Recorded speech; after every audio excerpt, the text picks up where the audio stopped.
Hello friends, welcome back to my channel. ಈ ವಿಡಿಯೋದಲ್ಲಿ ನಾವು ರೈನ್ಬೋ ಹೇಗೆ ಫಾರ್ಮ್ ಆಗುತ್ತೆ ಅಂತ ನೋಡೋಣ. ಮೊದಲಿಗೆ ನಾವು ನಿಮ್ಮ ಟೆಕ್ಸ್ಟ್ ಬುಕ್ಕಲ್ಲಿ ಏನು ಎಕ್ಸ್ಪ್ಲನೇಷನ್ ಕೊಟ್ಟಿದ್ದಾರೆ ಅಂತ ನೋಡೋಣ. ಎಸ್ಪೆಷಲಿ ನಾವು ಅದರಲ್ಲಿ ಕೀವರ್ಡ್ಸ್ನ ಬರ್ಕೊಳ್ಳೋಣ ಅಥವಾ ಅದ್ರ ಬಗ್ಗೆ ಡಿಸ್ಕಸ್ ಮಾಡ್ತಾ ಹೋಗೋಣ. ಓಕೆ, ಈಗ ನಿಮ್ಮ ಟೆಕ್ಸ್ಟ್ ಬುಕ್ಕಲ್ಲಿ ಫಸ್ಟ್ ಒಬ್ಬ ಸೈಂಟಿಸ್ಟ್ ನೇಮ್ ಇದೆ, that is Isaac Newton. And then the word spectrum of sunlight ಅಂತ ಯೂಸ್ ಮಾಡ್ತಾರೆ. ರೈನ್ಬೋನ ಅವರು ಫಸ್ಟ್ ನ್ಯಾಚುರಲ್ ಸ್ಪೆಕ್ಟ್ರಮ್ ಅಂತ ಕರೀತಾರೆ. ಓಕೆ, ದೆನ್ ಇಲ್ಲಿ ಕಾಸ್ಡ್ ಬೈ ಡಿಸ್ಪರ್ಷನ್ ಅಂತ ಹೇಳ್ತಾರೆ.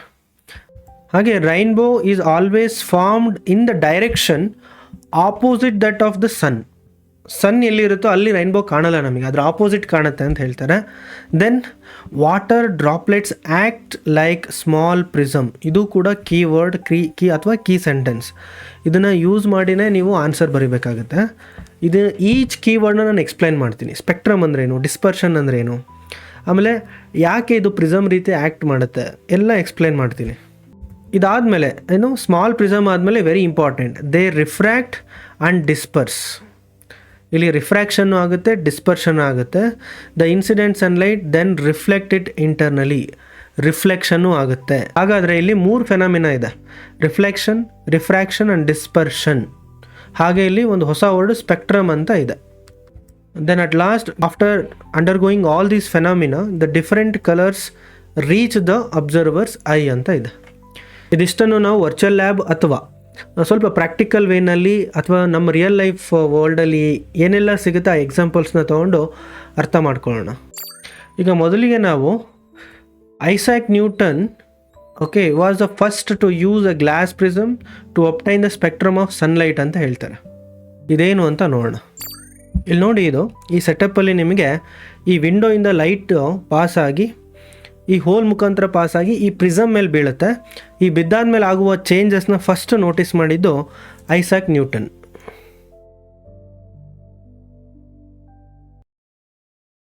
ಈಗ ನಮಗೆ ಪ್ರಿಸಮ್ ಇರೋ ಕಾರಣಕ್ಕೆ ನಮಗೆ ಡೆಫಿನೆಟ್ಲಿ 7 ಕಲರ್ಸ್ ಆಗಿ ಸ್ಪ್ಲಿಟ್ ಆಗಿದೆ. ಬಟ್ ರೈನ್ಬೋ ಫಾರ್ಮ್ ಮಾಡೋಕ್ಕೆ ಪ್ರಿಸಮ್ಸ್ ಎಲ್ಲಿತ್ತು, ಆಕಾಶದಲ್ಲಿ ಅಲ್ವಾ? ಸೊ ಅದನ್ನು ಸ್ವಲ್ಪ ಅರ್ಥ ಮಾಡ್ಕೊಳ್ಳೋಣ. ನಿಮ್ಮ ಟೆಕ್ಸ್ಟ್ ಬುಕ್ಕಲ್ಲೇ ಒಂದು ಸ್ಟೇಟ್ಮೆಂಟ್ ಇದೆ.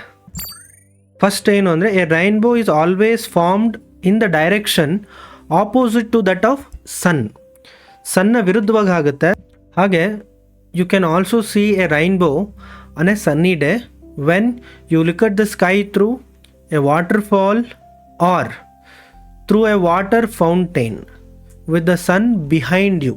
ಅಂದರೆ ಸನ್ ಹಿಂದೆ ಇರಬೇಕು, ರೈನ್ಬೋ ನಿಮ್ಮ ಮುಂದ್ಗಡೆ ಫಾರ್ಮ್ ಆಗುತ್ತೆ. This is the situation should exist. ಬೇರೆ ಸಿಚುವೇಶನ್ಸಲ್ಲಿ ನಮಗೆ ರೈನ್ಬೋ ಕಾಣಲ್ಲ. ಓಕೆ, ಇದಿಷ್ಟು ಪೊಸಿಷನ್ ಬಗ್ಗೆ, ಯಾವ ಸಿಚುವೇಷನಲ್ಲಿ ನಮಗೆ ರೈನ್ಬೋ ಕಾಣುತ್ತೆ ಅಂತ. ಈಗ ನೆಕ್ಸ್ಟ್ ಬಂದು you should understand this, the water droplets act like small prisms. So ನಮಗೆ water droplets itself is the prism. Water ಡ್ರಾಪ್ಲೆಟಲ್ಲಿ ನಮಗೆ white light splits into 7 colours. ಈಗ ವಾಟರ್ ಡ್ರಾಪ್ಲೆಟಲ್ಲಿ ಏನೆಲ್ಲ ಚೇಂಜಸ್ ಆಗುತ್ತೆ ಒಂದು ಲೈಟ್ ಎಂಟರ್ ಆದಾಗ ಅಂತ ನೋಡೋಣ. ಇದನ್ನು ವಾಟರ್ ಡ್ರಾಪ್ಲೆಟ್ ಅಂದ್ಕೊಳ್ಳಿ. ಇದರ ಮಧ್ಯೆ ಒಂದು ಆಕ್ಸಿಸ್ ಬರೆಯೋಣ. This is the centre of the prism, droplet. ಈ ವಾಟರ್ ಡ್ರಾಪ್ಲೆಟ್ ಮೇಲೆ ನಾವು ಒಂದು ವೈಟ್ ಲೈಟ್ನ ಪಾಸ್ ಮಾಡೋಣ. ಏನಾಗುತ್ತೆ, ಫಸ್ಟ್ ಈ ಸರ್ಫೇಸ್ ಮೇಲೆ ಬಿದ್ದಾಗ ಕೆಲವೊಂದು ಲೈಟು ರಿಫ್ಲೆಕ್ಟ್ ಆಗುತ್ತೆ. Generally A small portion of light reflect ಆಗುತ್ತೆ. ಅದು ಫಸ್ಟ್ ಕೇಸ್. ಅಲ್ಲಿಗೆ ನಮಗೆ ರಿಫ್ಲೆಕ್ಷನ್ ಆಯಿತು ಆನ್ ಫಸ್ಟ್ ಸರ್ಫೇಸ್. ಹಾಗೆ ಒಳಗೆ ಎಂಟ್ರಿ ಆಗಬೇಕಾದ್ರೆ ಒಂದು ಸರ್ಫೇಸ್ ಫೆನಾಮಿನಾ ಇದೆ, that is refraction. Light bends. No ಈ ರೀತಿ ಸ್ಟ್ರೈಟ್ ಹೋಗಬೇಕಿತ್ತು, ಬಟ್ ಇಷ್ಟು ಬೆಂಡ್ ಆಗಿದೆ. This is called refraction. So ನಮಗೆ ರಿಫ್ಲೆಕ್ಷನ್ ಫಸ್ಟ್ ಸರ್ಫೇಸಲ್ಲಿ ಆಗಿ ಸ್ವಲ್ಪ ಪಾರ್ಟ್ ಆಫ್ ಲೈಟ್ ಹೊರಗೆ ಹೋಯಿತು, ಮತ್ತು ಒಳಗೆ ಬಂದಮೇಲೆ ಅದು ಬೆಂಡ್ ಆಯಿತು. ಹಾಗಾಗಿ ಇಲ್ಲಿ ರಿಫ್ರಾಕ್ಷನ್ ಆಯಿತು. ಈಗ ಬರೀ ರಿಫ್ರಾಕ್ಷನ್ ಆಗುತ್ತಾ ಒಳಗಡೆ ಬಂದರೆ? ಇಲ್ಲ. ಒಳಗಡೆ ಬಂದಾಗ white light splits into constituent colours. ರೆಡ್ಡಿಂದ ಬ್ಲೂವರೆಗೂ all colours will get split into its constant colours. ಈಗ ಇದು ಸೆಕೆಂಡ್ ಸರ್ಫೇಸಿಗೆ ಹಿಟ್ ಮಾಡುತ್ತೆ. ಅಂದರೆ ಆ ಒಂದು ವಾಟರ್ ಡ್ರಾಪ್ಲೆಟ್ನ ಅದರ್ ಪಾರ್ಟಿಗೆ ಹಿಟ್ ಮಾಡಿದಾಗ ಸೊ ಪಾರ್ಷಿಯಲ್ ಲೈಟ್ ಏನು ಮಾಡುತ್ತೆ, ಮತ್ತು ಒಳಗಡೆ ಇಂಟರ್ನಲ್ ರಿಫ್ಲೆಕ್ಷನ್ ಆಗುತ್ತೆ. ಎಸ್, ಈವನ್ ರೆಡ್ ಕಲರ್ ಹಾಗೆ ಬ್ಲೂ ಕಲರ್ ಎಲ್ಲ ಕಲರ್ಸು ಇಂಟರ್ನಲ್ ರಿಫ್ಲೆಕ್ಷನ್ ಆಗುತ್ತೆ. ಈ ಟೋಟಲ್ ಇಂಟರ್ನಲ್ ರಿಫ್ಲೆಕ್ಷನ್ ಆಗಿರುವಂತಹ ಲೈಟ್. ಸೊ ಈ ಲೈಟು ಮತ್ತೆ ಥರ್ಡ್ ಸರ್ಫೇಸ್ ಹಿಟ್ ಮಾಡಿ ಹೊರಗೆ ಬರಬೇಕಾದ್ರೆ ಈ ಥರ ಕೆಳಗಡೆ ಬರುತ್ತೆ. ಆ್ಯಕ್ಚುಲಿ ಇದೇನು ಬೆಂಡ್ ಆಗಿರುತ್ತಲ್ವ, ಇದೇ ಲೈಟ್ ಆ್ಯಕ್ಚುಲಿ ನಮಗೆ ರೈನ್ಬೋ ಆಗಿ ಕಾಣೋದು. ಇದೇ ನಿಮ್ಮ ರೈನ್ಬೋ ಫಾರ್ಮೇಷನ್ ಆಗುವಂಥ ಮೆಕ್ಯಾನಿಸಮು. ನಿಮ್ಮ ಟೆಕ್ಸ್ಟ್ ಬುಕ್ಕಲ್ಲಿ ಇರೋ ಪ್ರಕಾರ first light white light prism ಒಳಗೆ ಎಂಟ್ರಿ ಆದಾಗ it undergo 2 things, refraction and ಅದೇ ಜಾಗದಲ್ಲಿ ಡಿಸ್ಪರ್ಷನ್ ಕೂಡ ಆಗುತ್ತೆ. ಅಂದರೆ ಫಸ್ಟ್ ಸರ್ಫೇಸಲ್ಲಿ. ಈ ಸೆಕೆಂಡ್ ಸರ್ಫೇಸಲ್ಲಿ ನಮಗೇನಾಗುತ್ತೆ, ಸೊ TIR ಆಗುತ್ತೆ. That is total internal reflection. ಅಂದರೆ ಪಾರ್ಷಿಯಲ್ ಲೈಟ್ ಮಾತ್ರ ಒಳಗಡೆ ರಿಫ್ಲೆಕ್ಟ್ ಆಗುತ್ತೆ, ಇನ್ನು ಉಳಿದಿದ್ದ ಕೆಲವು ಹೀಗೆ ಹೊರಗಡೆ ಹೋಗುತ್ತೆ, most of the light. But some partial light ಮಾತ್ರ ಒಳಗಡೆ ಇಂಟರ್ನಲ್ ರಿಫ್ಲೆಕ್ಷನ್ ಆಗುತ್ತೆ. ಅದು ಮತ್ತೆ ಈ ಥರ್ಡ್ ಸರ್ಫೇಸಿಗೆ ಹಿಟ್ ಮಾಡಿಬಿಟ್ಟು ನಮಗೆ ಲೈಟ್ ಕಲರ್ ಇರುವಂತಹ ಒಂದು ರೈನ್ಬೋ ಫಾರ್ಮ್ ಆಗುತ್ತೆ. ನೀವು ಯಾವುದೇ ರೈನ್ಬೋ ನೋಡಿರ್ಬೋದು, ಅದೆಲ್ಲ ಡಾರ್ಕ್ ಕಲರ್ಸ್ ಇರೋದಿಲ್ಲ. ರೆಡ್ ಇದ್ರೂ ಕೂಡ ಲೈಟಾಗಿ ರೆಡ್ ಅಂತ ಕಾಣಿಸ್ತಾ ಇರತ್ತೆ ಅಷ್ಟೇ, ಬಟ್ ತುಂಬ ಚೆನ್ನಾಗಿ ತುಂಬ ಬ್ರೈಟ್ ಕಲರ್ ಏನಿರೋದಿಲ್ಲ. ವೈ? ಬಿಕಾಸ್ ಏನು ಇಂಟರ್ನಲಿ ರಿಫ್ಲೆಕ್ಟ್ ಆಗಿರುತ್ತಲ್ವ ಅದು ಎ ಪಾರ್ಷಿಯಲ್ ಲೈಟ್ ಅಷ್ಟೇ ಅದು. ಯಾಕೆಂದರೆ most of the other light has already gone outside the water droplet. Understood? Actually ಇದೇ ರೈನ್ಬೋ ನಮ್ಮ ಅಬ್ಸರ್ವರ್ಗೆ ಕಾಣೋದು. ಅವ್ರು ಹೀಗೆ ಮೇಲೆ ನೋಡ್ತಾ ಇರಬೇಕಾದ್ರೆ ಈ ರೀತಿ ಕಾಣುತ್ತೆ. ಸನ್ನು ಇದು ಬಿಹೈಂಡ್ ಇರುತ್ತೆ. ಸೊ ಅಲ್ಲಿಂದನೇ ನಮಗೆ ಈ ಸನ್ಲೈಟ್ ಬಂದಿರೋದು, ರೈಟ್? ಅದು ವಾಟರ್ ಡ್ರಾಪ್ಲೆಟಲ್ಲಿ ಬಿದ್ದ ಮೇಲೆ ಇಷ್ಟೆಲ್ಲ ಚೇಂಜಸ್ ಆಗುತ್ತೆ ವಾಟರ್ ಡ್ರಾಪ್ಲೆಟ್ ಒಳಗಡೆ. ಇದಿಷ್ಟು ಎಕ್ಸ್ಪ್ಲನೇಷನ್ ಬರೆದ್ರೆ ಸಾಕು. ಓಕೆ, ಇದರಲ್ಲಿ ನಿಮ್ಮ ಟೆಕ್ಸ್ಟ್ ಬುಕ್ಕಲ್ಲಿರೋ ಎಕ್ಸ್ಪ್ಲನೇಷನ್ ಇಷ್ಟ ಇದೆ. ಈ ಫೆನಾಮಿನ ನೀವು ಎಕ್ಸ್ಪ್ಲೈನ್ ಮಾಡಿದ್ರೆ ನಿಮಗೆ ಫುಲ್ ಮಾರ್ಕ್ಸ್ ಕೊಡ್ತಾರೆ. ಬಟ್ ಈ ರೈನ್ಬೋ ವಿಷಯದಲ್ಲಿ ಇನ್ನೂ ಹೆಚ್ಚಿಗೆ ತಿಳ್ಕೊಳ್ಳೋದಿದೆ, ಅದನ್ನು ನಾನು ಎಕ್ಸ್ಪ್ಲೈನ್ ಮಾಡ್ತಾ ಹೋಗ್ತೀನಿ. ಡೆಫಿನೆಟ್ಲಿ ಇದನ್ನೆಲ್ಲ ನಾವು ಚೆನ್ನಾಗಿ ಅರ್ಥ ಮಾಡ್ಕೊಳ್ಳೋಣ. But before that you should subscribe to my channel. Subscribe ಮಾಡಿ, ಹಾಗೆ ಈ ವಿಡಿಯೋನ ರಿಕ್ವೈರ್ಡ್ ಸೋಲ್ಸ್ಗೆ ರೀಚ್ ಆಗೋವರೆಗೂ ಶೇರ್ ಮಾಡಿ. ಆ್ಯಂಡ್ ಕಮೆಂಟ್ ಮಾಡಿ, ಏನಾದರೂ ವಿಷಯ ಇದ್ದರೆ ಅಥವಾ ಏನಾದರೂ ಟಾಪಿಕ್ ಮಿಸ್ ಆಗಿದ್ದರೆ you should comment down there so that I can correct myself. Okay, this one act really encourages me a lot. ಯಾಕೆ ಅಂತ ಹೇಳಿದ್ರೆ ಈ ವಿಡಿಯೋಸ್ ಮಾಡೋಕ್ಕೆ ತುಂಬ ಎಫರ್ಟ್ಸ್ ಬೇಕು. ಹಾಗಾಗಿ so I want some responses from you guys. Okay, let's continue. We know when light splits into its constant colours inside the prism ಅಥವಾ ಈ droplet, right? It splits into red colour, ಹಾಗೆ all remaining 7 colours, right?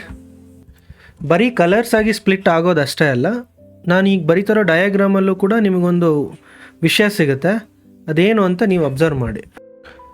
ಬೇರೆ ಬೇರೆ colours ಈ ರೀತಿ move ಆಗುತ್ತೆ. Actually when the light enters from rarer to denser medium, the speed of light reduces. ಬರೀ decrease ಆಗೋದಲ್ಲ ಸ್ಪೀಡ್ ಆಫ್ ಲೈಟು, ಬೇರೆ ಬೇರೆ ಕಲರ್ದು ಸ್ಪೀಡ್ ಡಿಫ್ರೆಂಟ್ ರೇಂಜಸ್ಸಲ್ಲಿ ಡಿಕ್ರೀಸ್ ಆಗುತ್ತೆ. ಸೊ ಅಂದರೆ violet reduces greatly. Violet reduces its speed the most. ಹಾಗಾಗಿ ಅದು ನಿಧಾನಕ್ಕೆ ಟ್ರಾವೆಲ್ ಮಾಡುತ್ತೆ compare to red. Red actually almost similar speed ಇರುತ್ತೆ ಲೈಟ್ಗೆ, ಬಟ್ ವೆರಿ ಲೆಸ್ ರಿಡಕ್ಷನ್ ಇರುತ್ತೆ ಅದರಲ್ಲಿ. Red light speed reduces the least. ಹಾಗಾಗಿ ರೆಡ್ ಸ್ವಲ್ಪ ಫಾಸ್ಟಾಗಿ ಮೂವ್ ಆಗುತ್ತೆ ವೈಲೆಟ್ಗಿಂತ. ಹಾಗೆ ನಿಮಗೆ ಇನ್ನೊಂದು ವಿಷಯ ಏನು ಗೊತ್ತಾಗಬೇಕು ಅಂದರೆ, ಯಾವ ಕಲರ್ದು ಸ್ಪೀಡ್ ರೆಡ್ಯೂಸಸ್ ದ ಮೋಸ್ಟ್ ಇರುತ್ತೋ even that bends the most. ಈಗ ನೀವು ನೋಡ್ಬೋದು, ವೈಟ್ ಲೈಟ್ನ ನಾವು ಒರಿಜಿನಲ್ ಪಾತ್ನ ಕನ್ಸಿಡರ್ ಮಾಡಿದ್ರೆ, so violet has bend the most, red bend the least. So ಈ ಡಿಫ್ರೆನ್ಸಸ್ಸು ನಿಮಗೆ ಗೊತ್ತಿರಬೇಕು.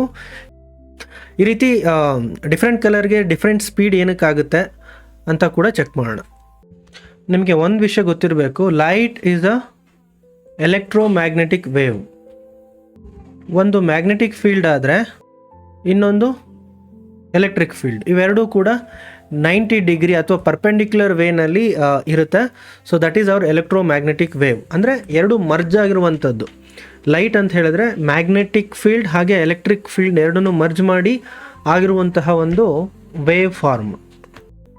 ಈ ವೈಟ್ ಲೈಟು ಈ ರೀತಿ ಮೂವ್ ಆಗ್ತಾ ಇರುತ್ತೆ. ಇದನ್ನು ನಾವು ಈಗ ಜಸ್ಟ್ ಒಂದು 2 ಡೈಮೆನ್ಷನ್ನಲ್ಲಿ ನೋಡಿದಾಗ ಈ ರೀತಿ ಕಾಣುತ್ತೆ. ಸೊ ಇಲ್ಲೇನಾಗ್ತಾ ಇದೆ ಅಂತ ಹೇಳಿದ್ರೆ, so this is air. Light ಏರಿಂದ ಈ ಗ್ಲಾಸ್ ಒಳಗೆ ಎಂಟ್ರಿ ಆಗ್ತಾ ಇದೆ. So this frame is the glass. Okay, ಈ ರೀತಿ ಡೆನ್ಸಿಟಿ ಚೇಂಜ್ ಆಗುತ್ತೆ ಮಟೀರಿಯಲ್ದು. ಈ ಡೆನ್ಸಿಟಿ ಚೇಂಜ್ ಆಗೋದ್ರಿಂದ ನೀವು ನೋಡ್ಬೋದು ಈ ವೇವ್ ಲೆಂತ್ನ ನಾವು ಚೆಕ್ ಮಾಡೋಣ.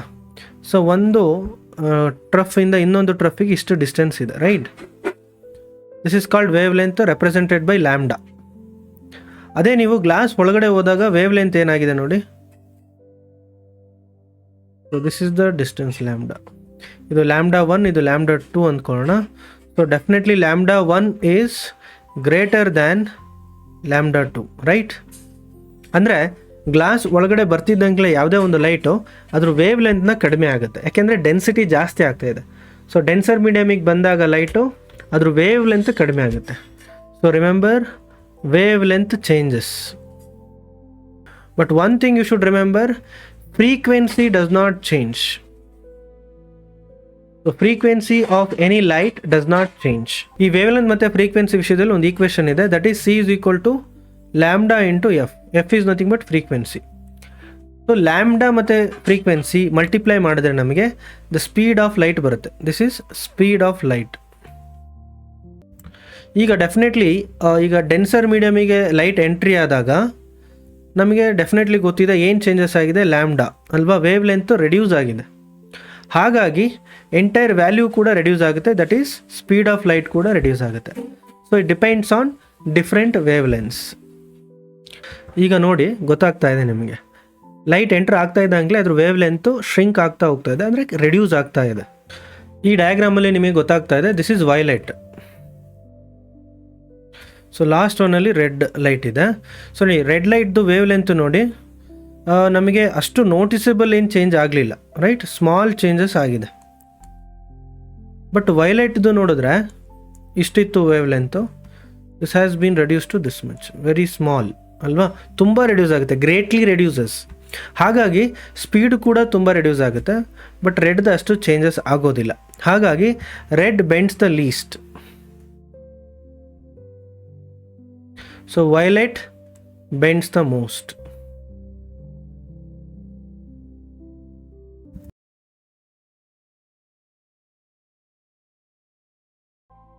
ಇಲ್ಲಿ ನೀವು ನೀಟಾಗಿ ಅಬ್ಸರ್ವ್ ಮಾಡ್ಬೋದು, right? Light, red light bends the least and violet bends the most. So original path, this is red, this is violet. ಈ ರೀತಿ ಮಿಲಿಯನ್ಸ್ ಆಫ್ ರೈನ್ ಡ್ರಾಪ್ಸ್ ಇರುತ್ತೆ, ಅದು ನಮಗೆ ಈ ಡಿಸ್ಪರ್ಷನ್ ಮಾಡಿ ಟೋಟಲ್ ಇಂಟರ್ನಲ್ ರಿಫ್ಲೆಕ್ಷನ್ ಆಗಿರುವಂತಹ ಲೈಟ್ನ ಈ ಅಬ್ಸರ್ವರಿಗೆ ಕಳಿಸ್ತಾ ಇರುತ್ತೆ. ಅದು ನಮಗೆ ರೈನ್ಬೋ ಆಗಿ ಕಾಣುತ್ತೆ. ಓಕೆ, ಸೊ ನೀವು ಈ ಒಂದು ರೈನ್ಬೋದಲ್ಲಿ ಏನು ಅಬ್ಸರ್ವ್ ಮಾಡಬೇಕು ಅಂತ ಹೇಳಿದ್ರೆ, ರೆಡ್ ಕಲರು ಟಾಪಲ್ಲಿ ಇರ್ತದೆ, ಟಾಪಲ್ಲಿ ರೆಡ್ ಇರುತ್ತೆ, ಕೆಳಗಡೆ ವೈಲೆಟ್ ಇರುತ್ತೆ. So you should observe this things. ಇಷ್ಟು ನಿಮಗೆ ಗೊತ್ತಿದ್ರೆ ಸಾಕು. Okay, it will help you a lot in your exams. Hope you understood this one. If you really understood and like this video, share this video until it reaches the genuine required soul. This act does not only helps the required kids athwa students, it even encourages me as well. So and also you must interact with me. Okay, do share, do like and comments. Okay, ನಿಮಗೆ ಏನು ಅನಿಸ್ತಾ ಇದೆ videos ಬಗ್ಗೆ comment ಕೂಡ ಮಾಡಿ. that good interaction actually keeps me also intact to make more videos. So ನೀವು ಆ ಒಂದು ಎನ್ಕರೇಜ್ಮೆಂಟ್ನ ಕೊಟ್ಟರೆ ನಾನು ಇನ್ನೂ ಹೆಚ್ಚು ಈ ಥರದ ವೀಡಿಯೋಸ್ನ ಮಾಡ್ಬೋದು. Okay, and also if any changes R required, definitely update and comment in the comment section. Okay, thank you for watching.